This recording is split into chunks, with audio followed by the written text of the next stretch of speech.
I shouldn't look so washed out. I'm literally so burnt right now from being out in the sun all week with work. Hang on. Okay. Is that alright now?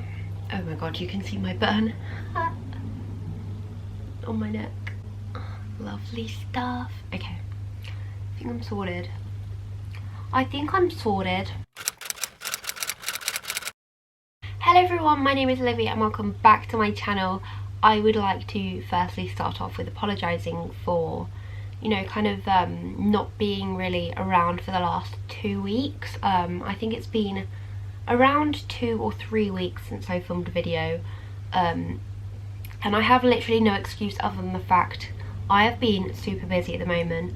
Obviously, well, I've got a part-time job which I've mentioned briefly before, which only is taking up 3 days of my week at the moment, but I've been going out a lot. I've been properly making use of everything being reopened, and honestly, yeah, I've just been spending a lot of time with friends at the moment, and it's been lovely because honestly the last year I've not really seen anyone properly, so it's just been absolutely amazing being able to go out and do things again, getting a cheeky drink in here and there. I won't lie, that's definitely what I've been doing.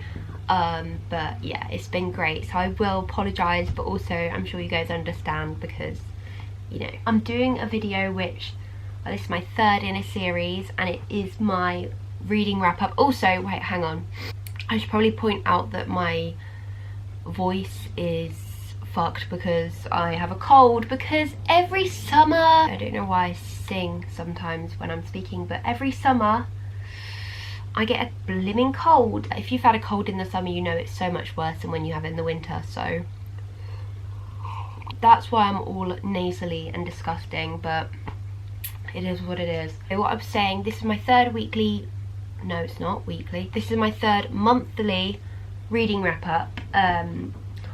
My others have been very, very long. I'm going to try and keep it brief because I am on a bit of a tight schedule today. I've got plans and I want to try and get as much of it edited before I go out as I can.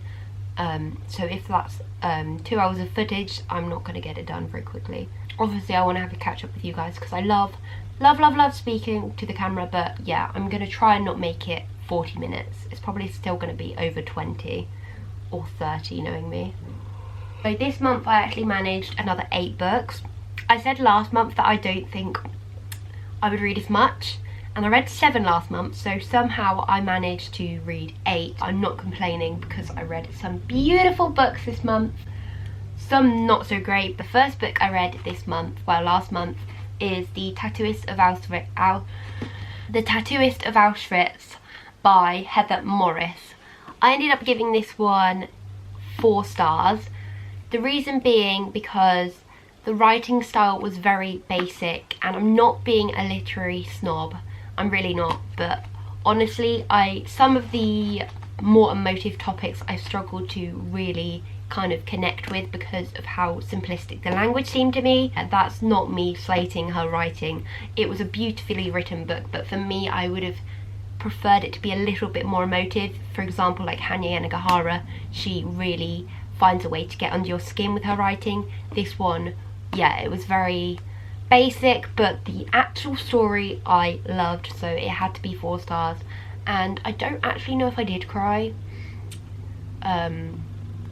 probably because the language just didn't hit me quite as hard as other books have, but yeah, nevertheless it was a very sad book. I can't remember, it was so long ago. I may have cried, I may not have, but yeah. So what is this book about? I mean, the title kind of gives it away. Basically, there's a guy who, well, at the time in a lot of Europe countries, men had to be sent off, but had to be involved with a whole concentration camp. I think it was one from each family in this story. I can't actually, I should probably point out that this isn't actually a story, it is true, and she's kind of got all her information from the main character of this book. He's not actually a character, he's a real guy. Oh, the thing with these reading wrap-ups, my memory is so terrible, but anyway, the main guy in it is called Lael, I think. Lael, and he is basically sent off to a concentration camp. But anyway, basically It's set in the Holocaust.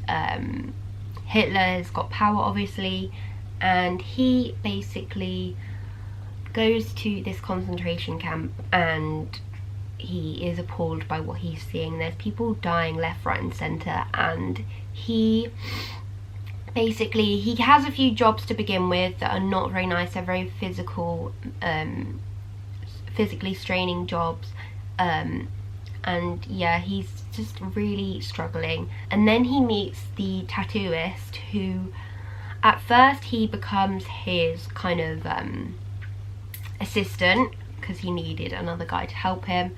If you don't know what a tattooist is, I'm sure you do, but obviously they are like marked with a number, and that is their job. They have to basically tattoo them. It's not a very nice job because obviously it's kind of painful for the people who are being tattooed, but I think at the time Leia was just kind of glad to be doing something less physically straining. He takes up this job as his assistant, and then he kind of gets promoted. I'm not going to kind of go into it because obviously I don't want to spoil it, but he gets promoted to being the full-time outfit tattooer, and this is where he meets the lovely Geeta, and it is basically a love story between Leia and Geeta whilst they're kind of putting up with the atrocities of Holocaust Germany, and just basically their story and how they kind of fall in love. There's some really amazing and well developed characters in here, like there's Silka, and there's also a German soldier who is not likable. Like he's a villain, but at the same time he's kind of sympathetic towards Leia, so he's a very interesting character. Honestly, I just absolutely love this book, and the fact that it's actually true. I don't know how much has been kind of changed to make it more readable, but the basis of this story is true, and I just find that absolutely amazing. And yeah, I thoroughly enjoyed reading it, and I really connected with Leia as a character. I would definitely recommend. I feel like this is a book everyone should read, you know, even if you're not particularly interested in that. I mean, I don't know why you wouldn't be interested in learning about our history when it's that big of an event. I don't know, for me personally, learning about World War II has always been fascinating. Fair enough if you're not interested in it, but I feel like, I don't know, why wouldn't you be? And there's actually another book which I do have on my shelves, which I will get around to reading soon, which is called Silka's Journey, which is about another quite important character who's in this book. I don't know if it's her kind of story, like in terms of like how she got to where she was. I don't know if it's like a prequel. It might be. The next book, what did I, oh my god, this book was terrible. And I feel kind of bad saying it, because, in fact, no, I'm not going to say it's terrible. For me, it was not enjoyable, but for others, I'm sure they will enjoy it. But yeah, not a vibe for me, I'm very sorry. Okay, so what is this book, you may ask? The Love Square by Laura Jane Williams. Oh my god. What can I say about this book? Okay, so I gave this book 1 star, and this was me being generous. I would have given it 0 if I could have, but you know, that's a bit extreme. So basically, I was expecting this to be about a girl who meets these 3 guys essentially at the same time, and she kind of has to, you know, choose which one she wants. And she does have to choose which one she wants, but she does not meet them at the same time. She meets one, loses them, meets another one, loses them, and third one. And yeah, I don't know, it just was not what I was expecting in terms of that. And then also, I'm not even holding it the right way up. Also, all the characters in this book were awful. They were not enjoyable to read about at all. The main character, Penny, I think her name is, she was really bloody annoying. I honestly could not have cared any less about her by the end of this book if I tried. And all the love interests were pretty naff as well. Like the one, I'm not going to say, obviously, spoiler, I mean, it's very obvious from the beginning who she's going to go for anyway. But the one she ends up with was definitely the worst character. He was awful. yeah, it was trying to be very funny. I didn't find it funny at all. I think I've kind of touched on this before, that I'm very fussy with what makes me laugh. I've got very much a dry sense of humour, so if a book is trying to be like cheesy, I don't know, most of the time I just won't vibe with it. So that's probably my fault for picking a book like this, but God, I mean, if you like cheesy love stories, then maybe this one will be for you, but for me it just was not a vibe. I don't really know what to say about it, because honestly, when you don't like something, you don't really want to talk about it as much. Penny Bridge has always been unlucky in love, but a change in circumstances sees her stepping into a new life in a new town, where the last thing she expects is to meet a remarkable man, followed by another and then another, and all of them want to date her. Penny has to choose between 3, but will any of them be the one? So yeah, kind of, it was intriguing by the blurb, but honestly, the characters were so unlikable. Penny, I mean, I don't know, she seemed very much like she was a pick-me girl. She kind of was always talking about her problems. She just kind of seemed to be like, oh, poor me, I don't know. And I just can't vibe with characters that kind of make you feel that way. I don't know.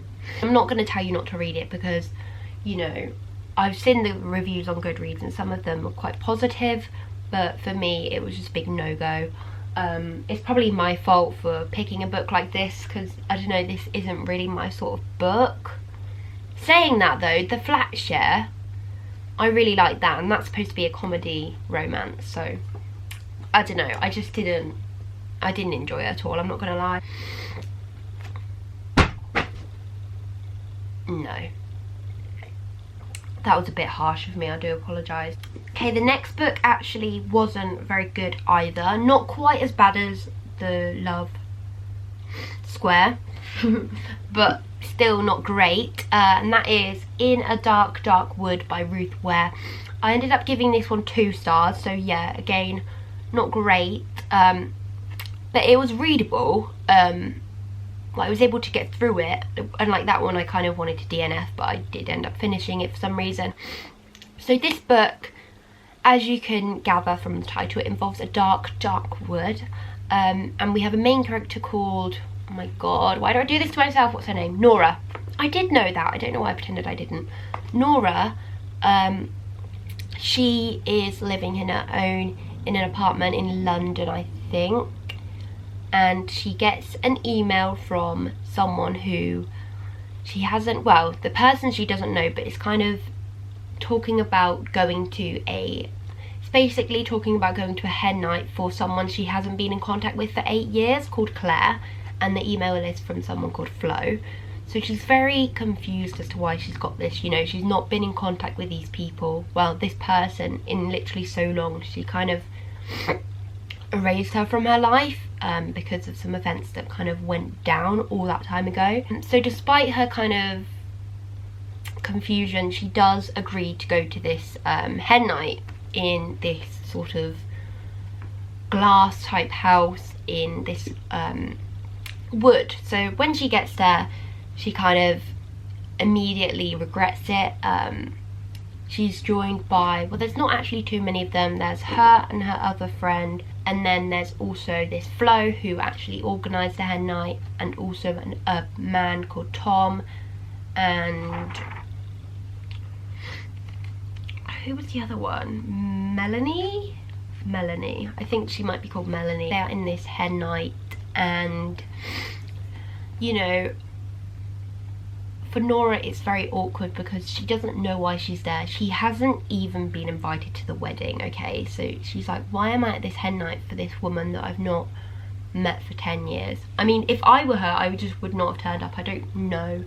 That was kind of the first red flag. It's like, okay, if you really don't want to go, why are you going? Because, you know, she really didn't want to go, so it's a bit of a weird one. But anyway, she does go, and yeah, the vibes are very sketchy. This Flo character is a bit of a, well, she's got I can't remember what it was, but she has a mental health problem, and you know, you kind of think it's going to go one way with this Flo character, but it doesn't. But yeah, Flo is suffering with a mental health problem, so she's very particular with her ways. And I would also say she's quite obsessed with this Claire character. Yeah, whilst they are at this hen night, something happens in the night, a very dramatic event. I also want to point out that it took so long for this event to happen. Like, literally, when I was reading this, I was like, okay, where the hell is this book going? Because honestly, nothing seemed to happen for like the majority of the book, and then suddenly, bam, it happened. But yeah, something very bad happens in the middle of the night, which essentially changes Nora's life. And there is backwards and forwards, different timelines. The one which is more forward in time you don't really understand for a while, but yeah, then the timelines kind of connect near the end. But yeah, for me, I very much got Hunting Party vibes from Lucy Foley. I think she was definitely inspired by this book, because I'm pretty sure this one came out before The Hunting Party. Yeah, 2015, and I think Hunting Party is 2019. So yeah, I definitely think she must have been inspired, because there was just too many similarities. There was like the obsessive best friend with the mental health problems, and kind of just the whole like setup, like the characters were very stuck up and not likable. I just think it was very similar to The Hunting Party, and I didn't like that book. So the big event that took place was kind of an anticlimax, if you know what I mean. When it's called like In a Dark Wood, you're thinking, oh, like paranormal. Ooh. Next book is actually another one that was a bit average for me, which is going to be a shocker to most of you who, if you've read this, because it's a very well-loved book. You know, it's been made into a film. Everyone I've kind of seen review this has been 5 stars, or at the very least 4. And I ended up giving this 3 stars. And it is Ready Player One by Ernest Cline. So this book, it started off well for me. I was like, okay, this is really amazing. So it's a dystopian world slash sci-fi. It's kind of more sci-fi, to be honest. But yeah, the world is, I think it's 2040. And basically the world has kind of just gone into it's very poverty riddled. And if you can see the front cover, a lot of people have to live in these buildings called stacks, which is basically just like caravans and motorhomes stacked on top of each other. I don't know, but yeah, it's very poverty riddled world, because of like well, I think they ran out of some type of energy, fossil fuel, might not be though. But yeah, basically the world is struggling, that's how we'll say it. Because the world is struggling, this guy basically comes up with a new world, a virtual world, called the Oasis, which is basically something like, it's basically a VR. You put it on and you're in this, you're basically transported to this whole other world, because obviously the one they're in isn't a place where most people don't want to be in that world anymore. So they're in this virtual world called the Oasis. They can have their whole new life, basically. They don't even have to be human. They can be whatever they want to be in this world. And our main character, Wade Watts, takes full advantage of that world. He is literally on it more time than he is in the real world.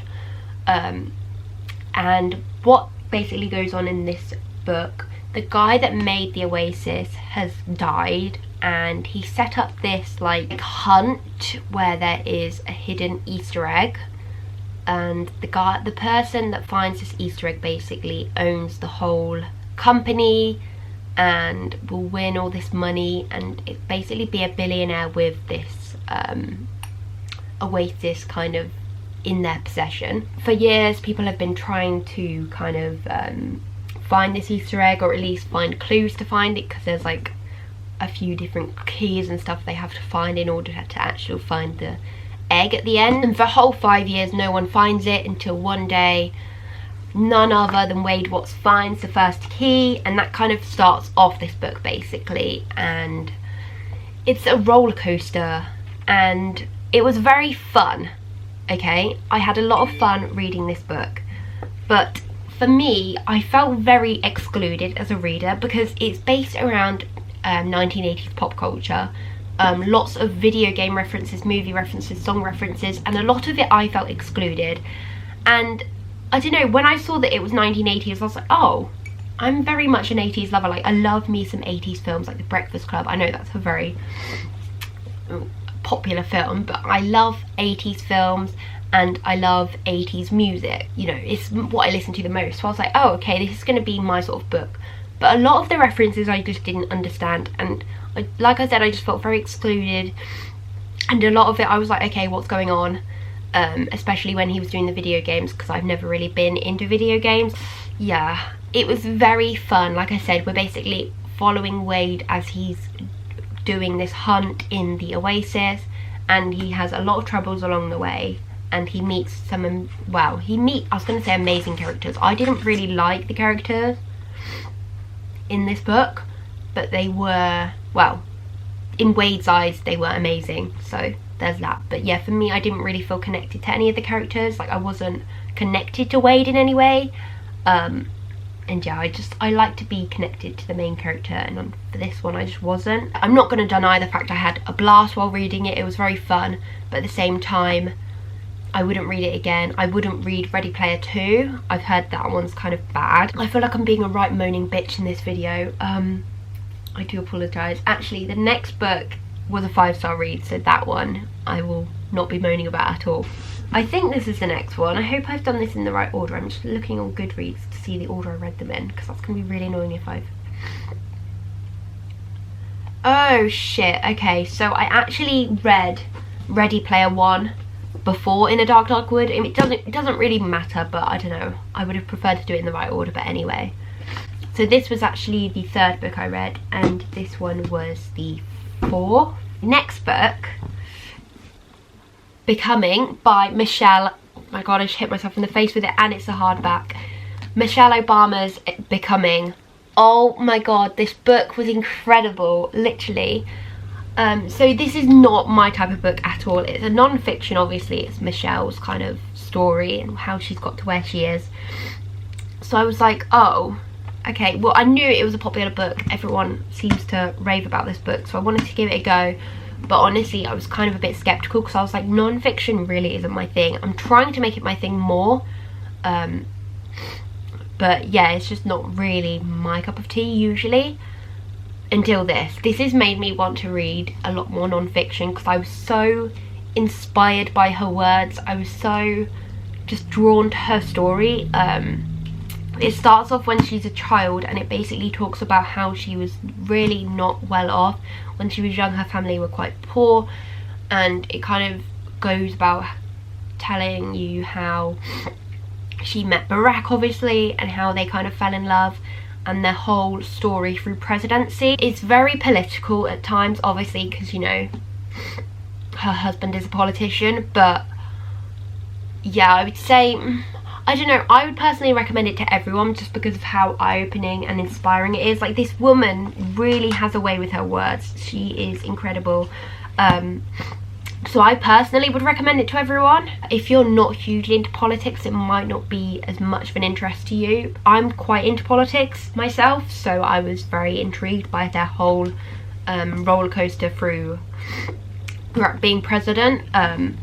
So yeah, a big chunk of it is about that, but it's more so her side of things, so it's not so political that it's kind of all you can focus on. More of it is kind of her experience with, like, growing a family. We get the ins and outs of, like, her education and her various jobs she's had through time, and she's just such an incredible lady, honestly.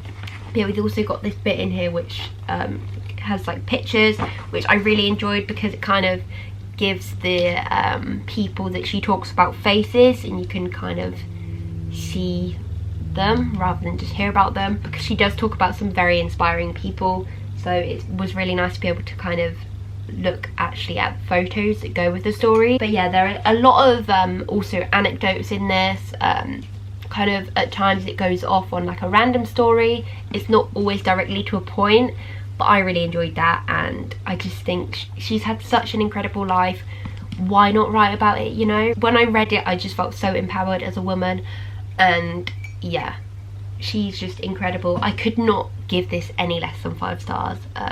I did cry at one point. There was a very emotional part in this book. I'm not going to obviously spoil it. She really makes you think about your goals and also where you want to end up in life, and that's something I needed as a 19-year-old who doesn't really know what they want to do with their life. It's something I really needed, so I was very grateful for it. I'd recommend it to everyone. It was a great read, honestly, so good. Next book. Okay, this book was actually a buddy read, and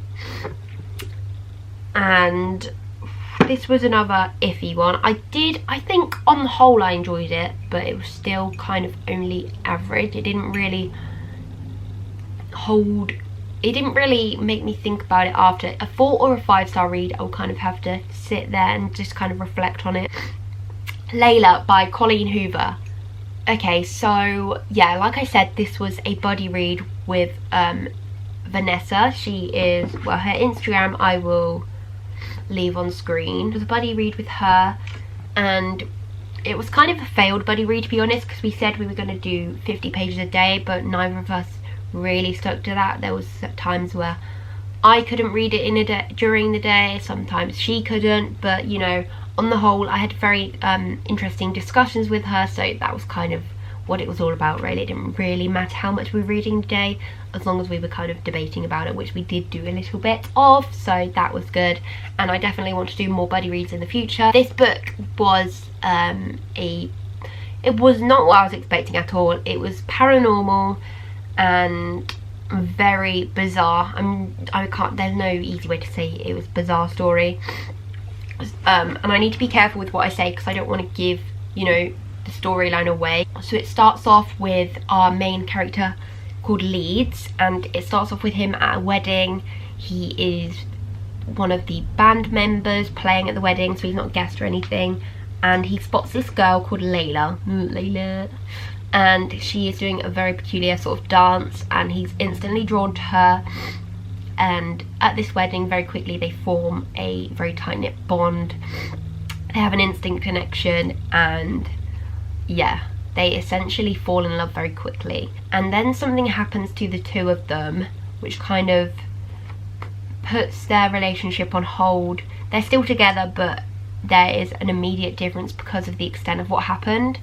So yeah, that kind of, they'd only been together 2 months at the time when this thing happened, so you know, it was very hard for them to deal with. But basically what they do, they end up going back to the place where the wedding was held, because that was kind of the place where they fell in love, so they thought that might be a good thing for their relationship. Well, Leeds thought it was a good thing for their relationship to go back to this place, because like I said, because of what happened to them, they're not where they once were. They go back to this place where they fell in love, and very quickly Leeds notices that something is different. A paranormal presence inhibiting in this bed and breakfast, going by the name of Willow. That's kind of the name she's given herself. And this story kind of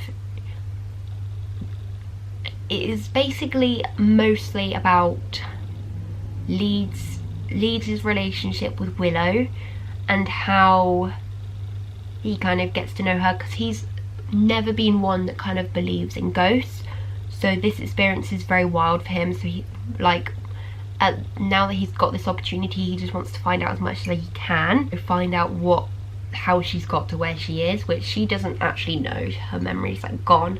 But yeah, he's very drawn to this spirit. Obviously you would be, wouldn't you? Well, you would either run the other way or you'd be interested in it. I feel like if I came across a spirit, I would be interested in it. But yeah, that's kind of what happens, and you kind of see how his relationship with Layla kind of struggles. I don't really know what else to say without giving it away, you know. I ended up giving this one 3 stars because the whole book was in Lee's point of view, and I really didn't like that. I thought he was a dick, so I didn't really like seeing things from his point of view. I don't think his character was great. My favourite character was actually Layla. I think she was a much stronger character, and I feel like, I mean, it couldn't really have been in her point of view, but I don't know, it would have been interesting to see maybe some chapters in her point of view at least. I just found the story so bizarre. The ending was pretty sweet, I won't lie. But yeah, it was just so bizarre. I kind of rolled with it, most of it, but some of it I was like, no, this is just a bit too stupid. But yeah, it is a mixture between romance and paranormal. Obviously, it's Colleen Hoover. She really aces her romance. The romance part of it I really did enjoy. I can't really fault the romance in it, but yeah, the paranormal stuff was just kind of I mean, obviously it's paranormal, but it was really freaking bizarre. But yeah, Colleen's writing I can't fault. She has an amazing way with her words, and yeah, this is my second Colleen Hoover, and I'm definitely going to read more. I've read it. Is it called It Ends With Us? Yeah, that has actually been one of my favourite books this year. So I definitely need to get more into Colleen's books. I really want to read Ugly Love, and maybe someday. Okay, we're on to the last two books. The next one, I've just realised I only had one that was, oh no, okay, that was 5-star. Okay, I was going to say I only had 1 5-star, but no, 2 5-stars, 2 4-stars, 2 3, 1 2, 1 1. The Book Thief by Marcus Zuzak. This is a very popular book. I'm sure if you've not at least read it, you would have heard of it, or maybe even seen the film. I know there's a film as well. I don't know if I'd want to see it in film. I feel like it would maybe ruin the experience for me. But yeah, this book, it took me a while to get into it, I'm not going to lie, because it's written in a very peculiar way. It's actually written by the Grim Reaper. Well, Death. It's not referred to the Grim Reaper, but I don't know. When I pictured him, I just thought of a Grim Reaper. It's written by Death, and some parts of this book are really freaking funny. But oh my gosh, the ending, I was actually speechless when I read it. I cried so hard. It was, wow. You get the box of tissues ready for this one, because you're gonna need them. So yeah, basically this book is about a girl called Liesel, and it starts off with her brother dying, and she's sent away to a foster family because her mum can no longer look after her. So yeah, it's basically her story with how she steals books, as you can probably gather, and it's basically, for the most part, it's a light-hearted story between her and her foster parents, between her stealing books and her relationship with her best friend Rudy. Oh my god, Rudy's character, oh my god, I think he was definitely my favourite character. He was amazing.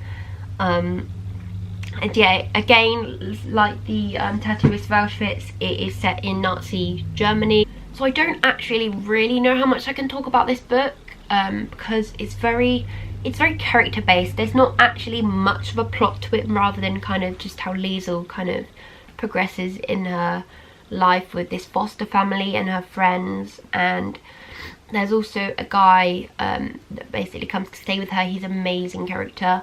I'm not going to talk about it too much because I don't want to spoil it. This guy that comes to stay with her. I gave this one 4 stars. I couldn't give it 5. I really wanted to, because of how well loved this book is. But honestly, there were times where I was super bored. Like I said, it's a very character-based book, so there were times where not a lot happened, but on the whole I definitely liked it. But there were a few times where I was kind of just like checking how many pages there was left in the chapter, because it did kind of drift off, and there were times where I just wasn't as interested in it. But yeah, on the whole I did really enjoy the book. And Liesel, she was a good character, I'm not gonna lie. She wasn't my favourite fictional character. I definitely preferred Rudy in it, and also Hans Huberman. He was an amazing character, oh my god. But yeah, I would definitely recommend this book. It is, well, I'm not going to spoil the ending, but if you don't like a book that will make you cry, maybe don't read it. But honestly, so sorry, I do that every video. So heartwarming. You wouldn't expect it because of the ending. It's like soul destroying, but for the most part it's a very heartwarming story. And Liesel's relationship with Rudy in particular was just so amazing to watch blossom. The writing is amazing. It takes you a while to get used to the writing, because like I said, it's written from the perspective of Death. And one thing that he did do along the way was kind of give you spoilers for what was gonna happen. But yeah, Death basically does give you spoilers, and he's very witty, which I don't usually like in a book, like I've mentioned, but I quite liked it in this one. I just kind of wish it held my attention the whole time, otherwise it would have 100% been a 5-star read. We are on to my last book. I'm going to try and be quick with this one. In fact, I'm not going to be able to speak about this one much because, well, you'll see in a minute. It is The Sun and Her Flowers by Rupi Kaur. Sorry. Yeah, this is actually poetry, so I'm not going to be able to kind of discuss this one as much. I'm probably going to read to you my favourite piece in here. But wow, this was such an amazing pick-me-up. So this book was actually a gift. I did want it, but this was actually a gift. So honestly, I was so excited when I received it because, I don't know, I've really been meaning to get into poetry a bit more. Because I absolutely loved studying poetry at school, but I haven't really read it in such a long time. I also have her other book, Milk and Honey, which I really want to read as well. But this one, oh, I could not give it any less than 5 stars. It's so inspirational and it really helps you come to terms with self-acceptance. I'm not going to lie, obviously I'm still very insecure and I still in many ways dislike myself, but it's definitely helping me to accept my personality and my body more. I'm going to try and find the one that really hit me. I've read it so many times. I've had to tab them. As you can see, I've tabbed them. This is only the second book I've ever tabbed. Here's my favourite piece, okay. I reduced my body to aesthetics, forgot the work it did to keep me alive. With every beat and breath declared it a grand failure for not looking like theirs. Searched everywhere for a miracle, foolish enough to not realise I was already living in one. Wow, oh my god, that one just hits you. There's another one actually that I really enjoyed. This is more kind of inspiring in terms of what you do with your life rather than your body. So a lot of them are, well, a lot of them are romance based, which I absolutely loved because they were just so beautiful to read about. And then some of them are kind of self-acceptance in terms of body image, and some of them are also kind of you living your life to the fullest. So there were just some amazing topics spoke about in this book. But yeah, this one is a lot of times we are angry at other people for not doing what we should have done for ourselves. And that is just so true. Hello, are you sleepy back there? Honestly, if you are a poetry person, you need to read this one. And I can't wait to read Milk and Honey as well. I think the content matter is a bit more heavy. I feel like this is kind of her most, I think this is considered her romance and self-love one. Milk and Honey might be a bit more deep. Not that some of these weren't deep, some of these spoke about bad mental health as well, and these ones that I've tabbed particularly, I've been looking back on them a lot because they mean a lot to me. But yeah, that is everything I've read this month. I really hope I haven't been sat here for too long. Something tells me I've still been sat here for freaking hours, but whatever, it is what it is. I love to talk about books, so you know. But anyway, I hope you guys enjoyed this video. Give it a big thumbs up if you did. I'm once again sorry for kind of being a bit sparse with my uploads the past few weeks, but yeah, like I said, I've just been super busy and I've not had the time to sit down and film, because it does take me a while, because I literally, when I sit down, I'll be sat here for at least 30 minutes, so you know, it takes time. And editing as well, when it's a long video, it takes me about half a day. So yeah, that's how it's had to be. I really hope you guys enjoyed this video. Give it a big thumbs up if you did. Apologies for my voice, it sounds truly awful, but we're vibing with it. But yeah, I will see you next week hopefully with another video. Bye guys!